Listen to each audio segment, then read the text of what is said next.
Hello, my friends. This is for you if you are the loved one of someone who is using neuroplasticity to rewire their brain and recover from chronic illness. I have been coaching people in recovery for the last 5 years. I had my recovery started 7.5 years ago, rewired through 4 relapses and an additional perfect storm post-recovery. So between that and 5 years of coaching, I've got a lot of experience with what our brains go through and how that's experienced for the person in recovery and how it's perceived by people around them as we go through the journey. So this is for you to help you understand what's happening in your loved one's brain and why they may behave the way they do, or also ask for the things that they ask for in the process of recovery. So the principal reality or science we're working with a brain that has limbic impairment is that the stress switch has gotten stuck on in the brain.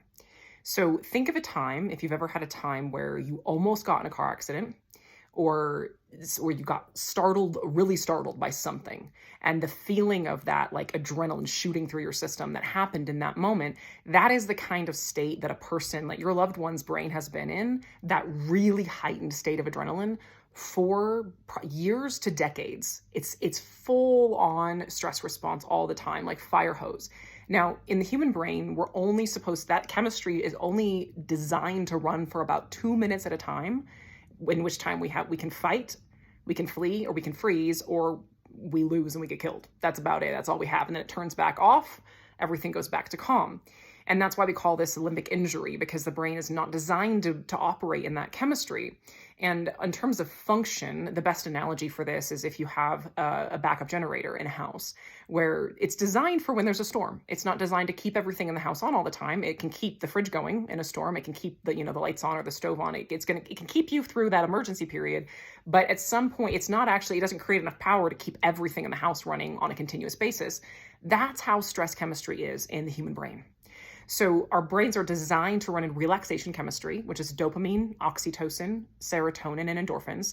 And in the stress response, we have cortisol, adrenaline, and norepinephrine, CAN chemistry, and dose chemistry.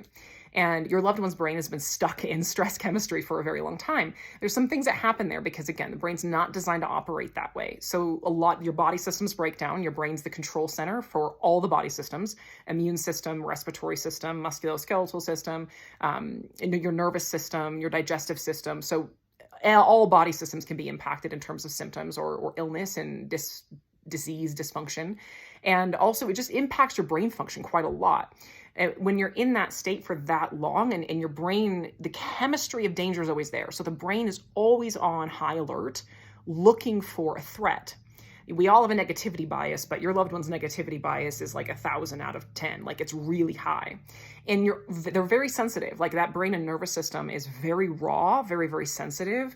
If you almost imagine like any kind of protective covering you have, any shock absorbers you have in your nervous system are gone. So all the nerves are raw. So the way that the pace at which you speak, the kind of music you listen to, noises in the house, processing information can be a really difficult thing, because the information processing center gets pretty shut down when we're in fight, flight, freeze for a long time. So either if you're in fight or flight, the revolving door of information processing is going so fast, nothing can get in, or it's like stuffed with insulation and you have to kind of feed things through very slowly to get it through, because there's just a lot of interference. The brain can't process the information quickly enough. We can have problems with memory, and a lot of times they're so hijacked that they seem very self-centered or selfish, because their brain is just always on alert. And you're kind of inside this, full body alarm system all the time.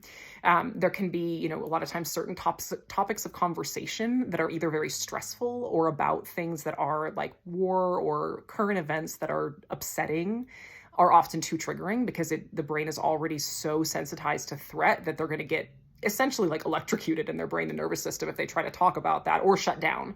Usually those are the two things that will happen if we try to expose ourselves to even films, that have even a little bit of action or a little bit of emotion or intensity, can be enough to set off a brain that's really activated like that.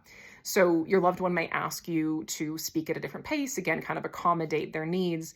And for so many loved ones in this journey, they feel as if the person who's in recovery is just kind of in a place of being overly sensitive, overly demanding, and and the thing that I really want to impress upon you is that when this person tells you their limits, they're very much limits as if, like, you know, a toddler could not lift a 50-pound weight. Like, their brain literally can't do a lot of things, no matter how hard they try. There's no amount of willpower that can replace like the basics of brain function.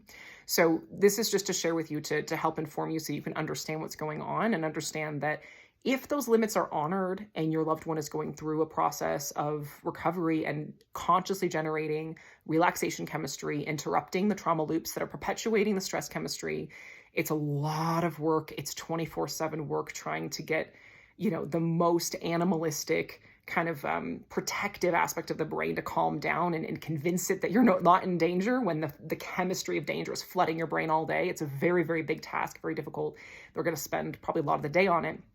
And just to understand that that's what they're doing, and that's what they need to be doing. And if they're in that process, they're going to reach a place where they come out of it, but the limits need to be honored. And if someone tells you that they cannot do something, I promise you they are not lying to you. They literally cannot. They don't have that function at that point in time. So it will help the process for a whole in your household, and having this person return to your life as a partner in life faster if you are able to be as understanding of what's going on and truly put the effort in to try to understand the brain science and accept that as possible.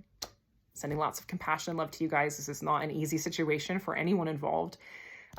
To all of you, and more content like this to come. Lots of love.